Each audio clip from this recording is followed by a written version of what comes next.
Сен атын Сабыржан ба? 86 жылғы? Мында кеш. Қанша бала бар? 11. Әйелі кім?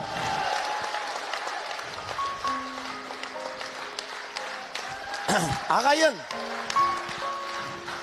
саған сүйкенбеу керек, сен құшақтап жату керек қой. 11 бала, қазақ айтады, айғырдың бойына қарама, пысқырғанына қара дейді. Қанша ұл, қанша қыз? 7 ұл, 4 қыз. 7 ұл, 4 қыз. Альхамдулилля. Прикинь, бала табудан басқа немен айналысасыңдар? Құдай берсін. Қиямет күні біздің сүйікті пайғамбарымыз Мұхаммед Мұстафа саллаллаху алейхи уассалам өзінің көп үмбетімен мақтанады. Сол кезде мақтанып атқан кісінде ішінде Сабыржанды қараш.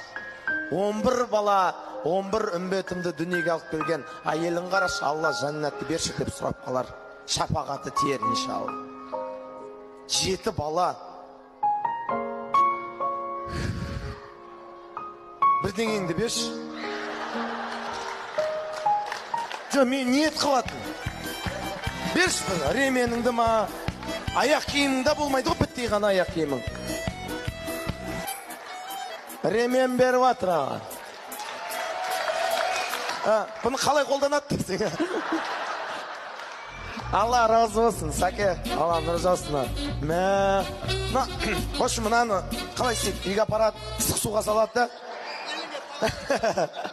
Сол, 11 берді, сіз үшеуіңкін, сол 14 қылайын деп едім ғой, бұратыла.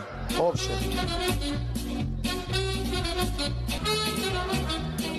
Платочек. Таза ма? Терім бар, как раз сонымен ұл болады. Ау? Өзің тіршілік жаса.